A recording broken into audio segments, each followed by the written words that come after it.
Let me ask you something. Why do some people walk into a room and instantly command respect, while others fade into the background like furniture? Is it luck? Charisma? A secret handshake we didn't get the memo on? Nope, it's habits. And today, I'm spilling the tea on rare, borderline controversial habits that can skyrocket your social status without you having to fake a thing. Some of these will make you nod in agreement, some might make you cringe, and a few, well, let's just say they'll have you questioning everything you thought you knew about being likable. Ready to level up? Let's do this. 1. Learn to tell a good story. Okay, here's the deal. Storytelling is a superpower. It's not just a nice to have, it's the thing that makes people remember you. Humans are wired for stories. It's in our DNA. But here's the controversial bit. Most people absolutely suck at it. Yeah, I said it. We either ramble, overshare, or leave out the juicy details that make the story worth listening to in the first place. So, let's fix that. First rule of good storytelling: make your audience feel something. Nobody cares about the time you went to the grocery store unless you were chased by a squirrel holding a baguette. Drama, humor, suspense, those are your tools. Use them. Now, let me get personal. A few years ago, I was at a networking event. I know, those things are the worst. Anyway, this big shot CEO asked me, "What's something unique about you?" My brain short-circuited, and instead of listing my achievements, I told a random story about how I once accidentally walked into the wrong wedding and ended up giving a toast. The room erupted in laughter. Guess what? That story got me way more connections than any boring elevator pitch could have. Why? Because it was memorable and relatable. Nobody remembers facts. They remember feelings. Here's the controversial part. Good storytelling isn't about accuracy. It's about impact. Now, I'm not saying you should lie, but do you need to embellish a little to make it entertaining? Absolutely. Did that squirrel really hold a baguette? Maybe not, but the mental image? Chef's kiss. Look, people love drama. They love twists, surprises, and punchlines. If your story doesn't have a "wait, what" moment, it's not a story, it's a grocery list. And here's the deeper message. Storytelling isn't just about entertaining others. It's about connecting. When you tell a story, you're inviting people into your world. You're saying, "Here's a piece of me. Do you relate?" It's how we bond as humans. Think about your favorite people in life. They probably have great stories, right? And it's not because they've lived the craziest lives. It's because they know how to frame their experiences in a way that resonates. You don't have to have climbed Mount Everest or survived a bear attack.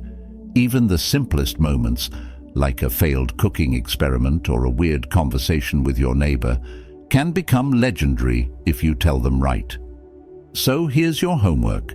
Pick one thing that's happened to you recently and turn it into a story. Add a little suspense, a little humor, and a killer ending. Try it out at your next dinner party or group chat. Trust me, when you become the person with the best stories, people will remember you and maybe even fight for a seat next to you. But hey, no pressure, unless of course you want to be unforgettable. Your call. 2. Laugh, but don't overdo it. Laughter is magical. It's the social glue that makes people feel connected, safe, and like they belong. But here's the thing, too much laughter can get weird. Yup, I said it. Laughing at everything can make you look insincere, nervous, or worst of all, like you're trying too hard. Controversial? Maybe. But we've all met that one person who laughs at literally everything, and let's be honest, it doesn't scream cool and collected. It screams, "I don't know what to do with my hands." So, let's unpack this. First, let's talk about why laughing too much can backfire. When you overlaugh at bad jokes, awkward comments, or things that aren't even meant to be funny. It dilutes the moments when you genuinely laugh. People can sense when you're forcing it. And the truth is, forced laughter doesn't build connection, it builds discomfort. Story time. I used to be that person. In college, I had this huge crush on someone in my class. Every time they said anything remotely funny, I'd laugh like it was the greatest joke of the century. Did it make them like me more? Nope. Instead, they started using me as their automatic laugh track. You know, that person they talk to when they need their ego boosted. Yeah, not a good look. But here's the flip side. Not laughing enough makes you look cold and unapproachable. Nobody wants to hang out with someone who's all serious all the time. The trick is finding that sweet spot, the laugh that feels real and connects you to the people around you. And here's the controversial part. Sometimes not laughing is the most powerful move you can make. When someone cracks a joke that's mean-spirited or just plain inappropriate, staying silent sends a stronger message than fake laughter ever could. I remember sitting in a meeting once where someone made a joke at a co-worker's expense. Everyone gave this awkward little chuckle, but I didn't. You know what happened? The co-worker came up to me later and said, "Thanks for not laughing. That meant a lot." Boom, instant respect. Here's what's fascinating about laughter.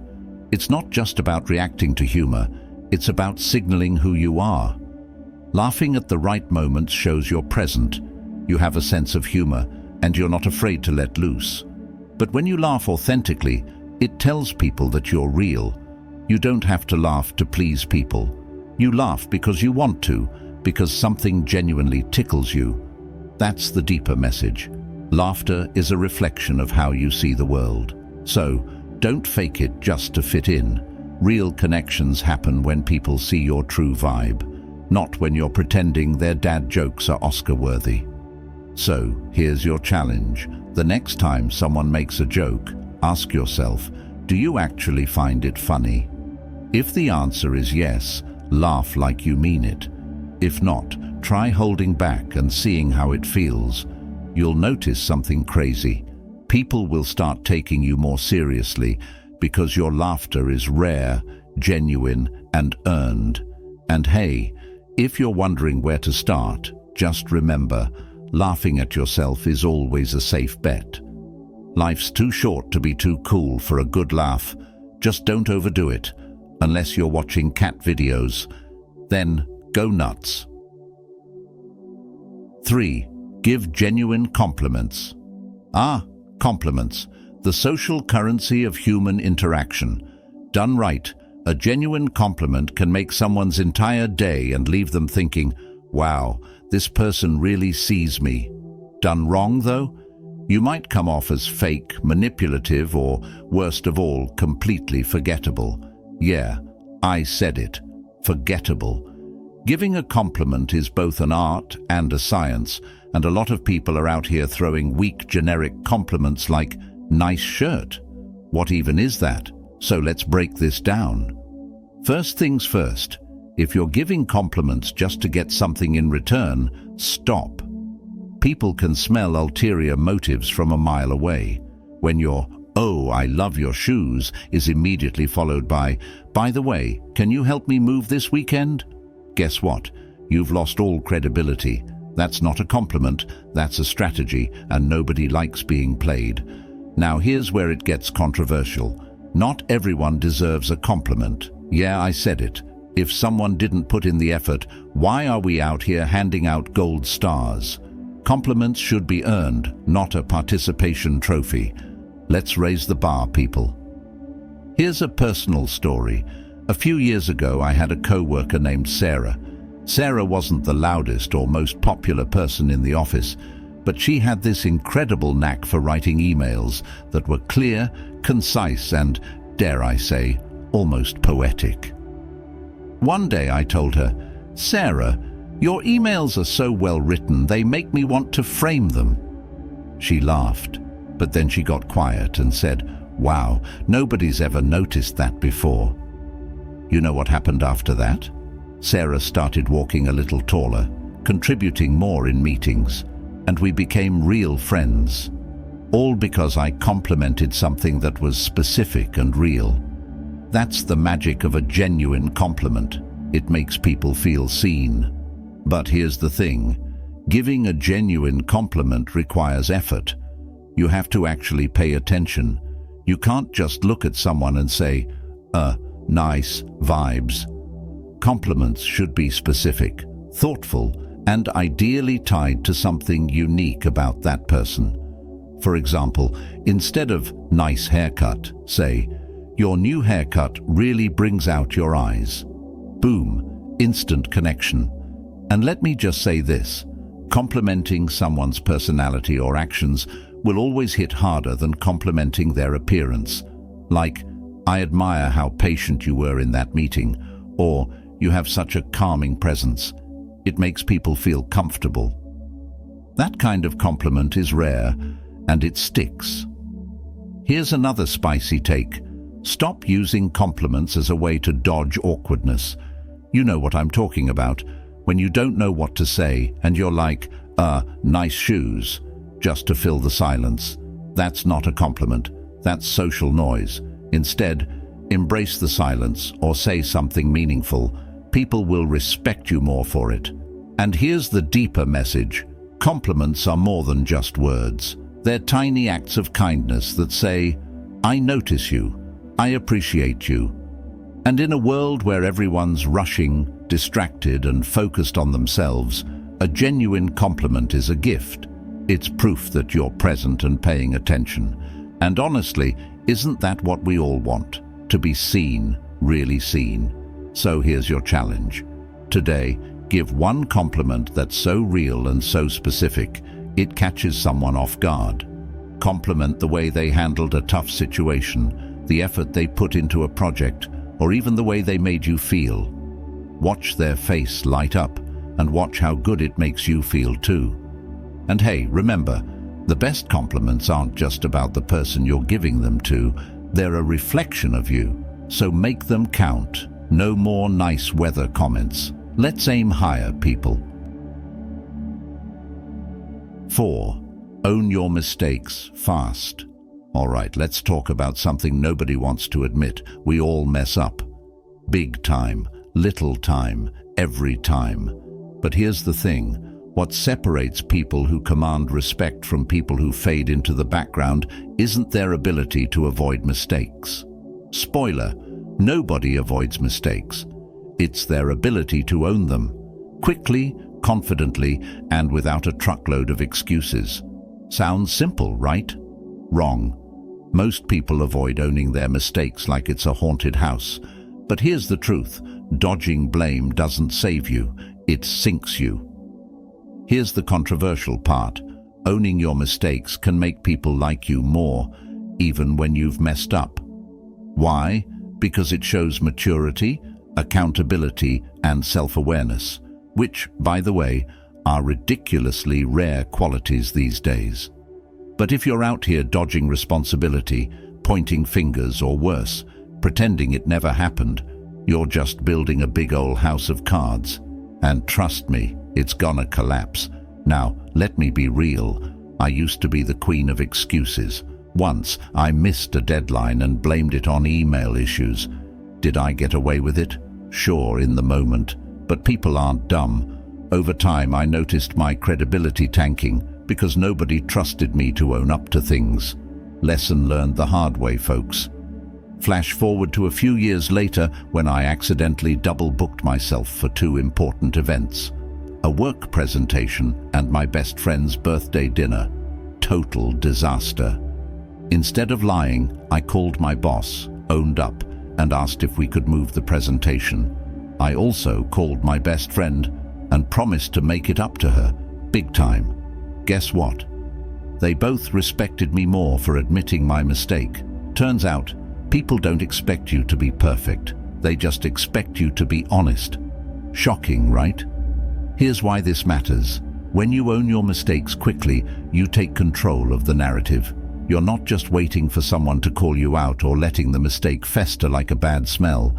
You're stepping up and saying, hey, I messed up, and here's what I'm doing to fix it. That kind of accountability is powerful. It shows you're not afraid to be vulnerable, and vulnerability, my friends, is the birthplace of trust. Think about it. Who do you trust more? The person who always seems suspiciously flawless, or the person who says, yeah, I messed up, but I'm fixing it? The latter, right? Because they're real, and real always wins. But let me add a twist. Don't overdo it. There's a fine line between owning your mistakes and turning every little slip-up into a drama fest. Nobody wants to hear a 20-minute apology for forgetting to send an email. Say sorry, fix it, and move on. The faster you address it, the less power the mistake holds over you, and the less awkward everyone feels. And here's the kicker. When you own your mistakes, you teach other people it's okay to own theirs. You create a culture where people feel safe to admit when they're wrong, and that's a gift. Imagine a world where everyone stopped pretending they were perfect. Wild, right? But it starts with you. Owning your mistakes isn't just about protecting your reputation, it's about showing people you're human. And honestly, that's a status boost no fancy title or Instagram post can give you. So here's your challenge. The next time you mess up, and trust me, it's coming, own it, fast. Don't hide, don't blame your dog, don't wait for the right time. Say, I messed up, here's how I'm fixing it, and move on. Oh, and bonus points if you can laugh about it afterward, because at the end of the day, mistakes aren't what define us. It's how we handle them that people remember. So go out there, screw up spectacularly, and own it like a pro. 5. Learn people's names and use them. Okay, let's be real. Forgetting someone's name is a universal crime of social interaction. We've all been there. You're mid-conversation, your brain is scrambling, and all you can think is, oh my God, is it Steve? Stan? Starfish? It's awkward, it's embarrassing, and it's totally avoidable. Learning people's names and actually using them is a rare and underrated habit that instantly raises your social status. But here's the controversial twist. Most people are too lazy to do it. Yup, I said it. Lazy. Let's fix that. Why do names matter so much? Because a name isn't just a label. It's a tiny piece of someone's identity. When you remember and use someone's name, you're telling them, you matter to me. It's like giving them a verbal hug. But here's where people get it wrong. They don't even try. How many times have you heard someone say, oh, I'm just bad with names, like it's some genetic flaw? Number, that's just an excuse. Let me hit you with some truth. Saying you're bad with names is like saying you're bad at math, but never practicing. The problem isn't your memory, it's your effort. Story time. A few years ago, I worked at this huge company where I interacted with dozens of people every day. There was this one security guard named Jim who greeted everyone with a big smile, but most people never bothered to learn his name. One day, I made it a point to say, "Good morning, Jim." And you know what happened? He lit up like I'd handed him a winning lottery ticket. Fast forward a few months, and Jim was the guy who saved my day when I locked myself out of my office. Why? Because we had a connection, because I saw him. That's the power of using someone's name. It creates bonds where none existed before. Now here's the controversial bit. If you don't bother to remember someone's name, it kind of says you don't care. Harsh, but true. Think about it. How can you expect people to respect you or feel connected to you if you can't even remember this one basic thing about them? I'm not saying you need to memorize the entire guest list at a wedding, but if you've met someone 3 times and still call them a buddy, it's a bad look. And let's not forget the absolute cardinal sin, using the wrong name. Oh, you think forgetting is bad? Try calling someone Jessica when their name is Jennifer. It's game over, so let's put some effort in, people. Here's how to nail this. First, repeat the name as soon as you hear it. Nice to meet you, Priya. Boom. Second, Associate it with something memorable. Priya likes pizza. Priya pizza. Done. Third, use it casually in conversation. So, Priya, what do you think about this? And finally, if you forget, just ask. Seriously, it's better to admit it than to avoid using their name forever. Pro tip: people love hearing their name. It triggers a feel-good response in the brain. So, using their name subtly during a conversation makes them feel important and makes you look like the most attentive person in the room. But let's take it deeper. Remembering someone's name isn't just a social trick. It's a way of honoring their existence. In a world where people feel overlooked and undervalued, calling someone by their name is a small act of humanity that says, "I see you, you matter." And isn't that what we all want? To be seen? It's funny how something so simple can have such a big impact. But the truth is, small habits like this are what separate the people you remember from the people you forget. So, here's your challenge. This week, make it your mission to remember the name of every new person you meet, and use it at least twice in the conversation. Bonus points if you text yourself their name later or write it down. It might feel weird at first, but trust me, when you start doing this, people will notice, and they'll respect you more for it. And hey, if you mess up, don't sweat it. Just laugh it off and try again, because the effort alone says, "I care." And that, my friends, is what makes people remember you. 6. Have opinions, but don't be a jerk about it. All right, let's address the elephant in the room: having opinions. In a world where people are terrified of saying the wrong thing, too many of us default to nodding politely and agreeing with whatever's being said. But here's the truth: if you don't have opinions, you don't stand out. Period. Being a human echo chamber doesn't raise your social status. It makes you invisible. But, and this is where it gets controversial, having opinions doesn't mean steamrolling every conversation like a bulldozer at a tea party.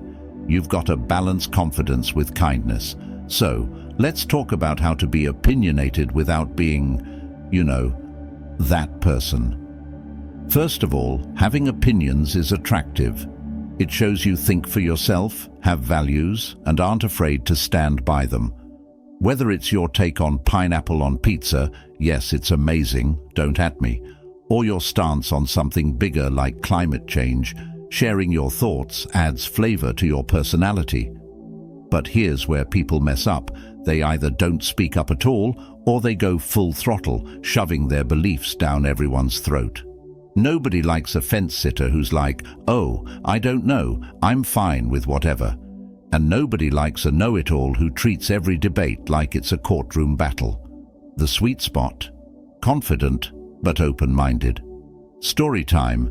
I used to be that person who avoided sharing my opinions because I didn't want to rock the boat. Once, during a group dinner, someone asked, "What's your favorite movie?" I panicked and said, "Oh, I like everything." Guess what happened? The conversation moved right past me. But then, a few weeks later, someone brought up The Princess Bride, and I finally said, "That's my favorite movie of all time, and here's why." Boom. Suddenly we were debating why it's the best movie ever, and I was part of the conversation, not just a silent observer. Lesson learned.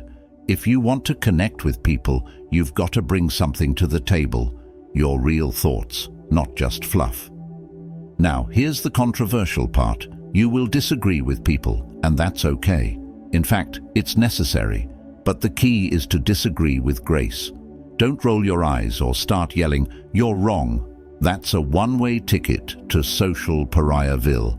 Instead, say something like, "I see where you're coming from, but here's how I look at it." Boom.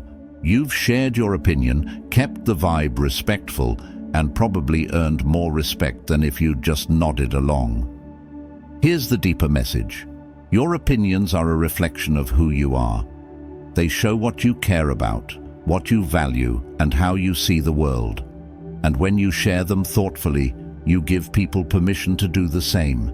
You create a space for real, meaningful conversations, not just surface-level chit-chat. But let me be clear, having an opinion doesn't mean you're always right. Being willing to say, "You know what? You've got a point," or "I hadn't thought of it that way," shows strength, not weakness.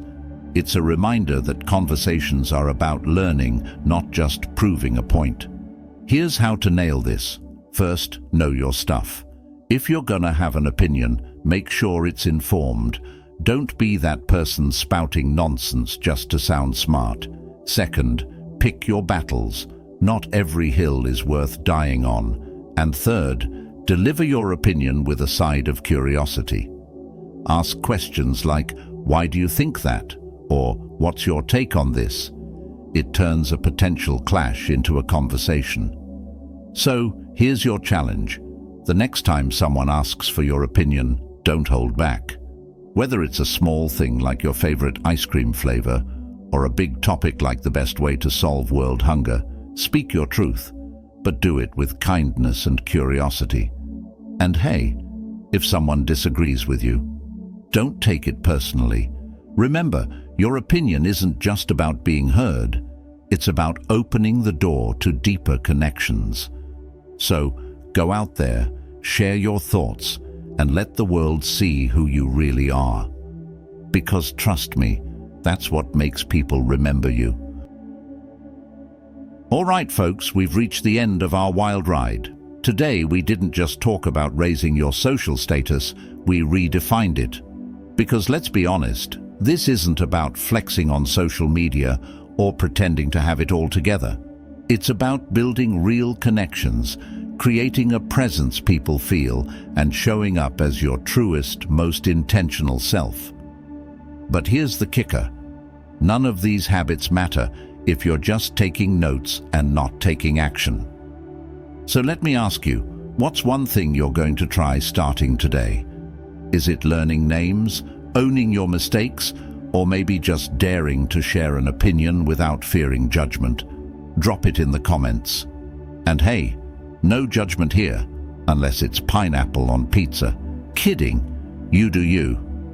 Now, if you found even one nugget of wisdom, or at least had a good laugh, do me a favor, smash that like button. Seriously, it's free, it helps the channel, and let's be real, it's like a virtual high five. And don't stop there. Share this video with that one friend who could use a little status upgrade. You know who I'm talking about, the one who still calls everyone dude because they can't remember names. Yeah, send this their way. You might just save their social life. But on a deeper note, I hope today's message sticks with you. Social status isn't about being the loudest person in the room or racking up followers. It's about how you make people feel when they're around you. Do they feel seen? Do they feel respected? Do they leave thinking, wow, that person really has something special? That's the kind of impact we should all aim for. And here's the truth. None of us are perfect at this. I'm still learning, still messing up, still growing. But that's the beauty of it. Status isn't static. It's something you shape every day with your words, your actions, and how you show up for others. It's never too late to level up. And if you want to keep leveling up, you're in the right place. Subscribe and join this incredible community of curious, motivated, and slightly mischievous people who are all about growing together. I mean, who doesn't want to be part of a squad like that? Also, if you've got ideas for future topics, habits, life hacks, or even the weird stuff you're too scared to Google, drop them in the comments. Your suggestions fuel this channel, and honestly, some of my best content comes straight from you guys, so don't hold back. Before I go, let me leave you with this. Every interaction you have is a chance to make someone's day a little better. A smile, a kind word, remembering their name. These small things don't just raise your social status, they ripple out and create a better world. Cheesy? Maybe. True. 100%. So go out there, be bold, be kind, and don't be afraid to be yourself. Because the world doesn't need another copy. It needs you. And hey, don't forget to laugh a little along the way. Life's way too short to take it too seriously. Thanks for spending your time with me today. You're amazing, you're capable, and you're already one step ahead just by being here. I'll see you in the next video. Stay awesome, stay curious, and as always, stay unapologetically you. Peace.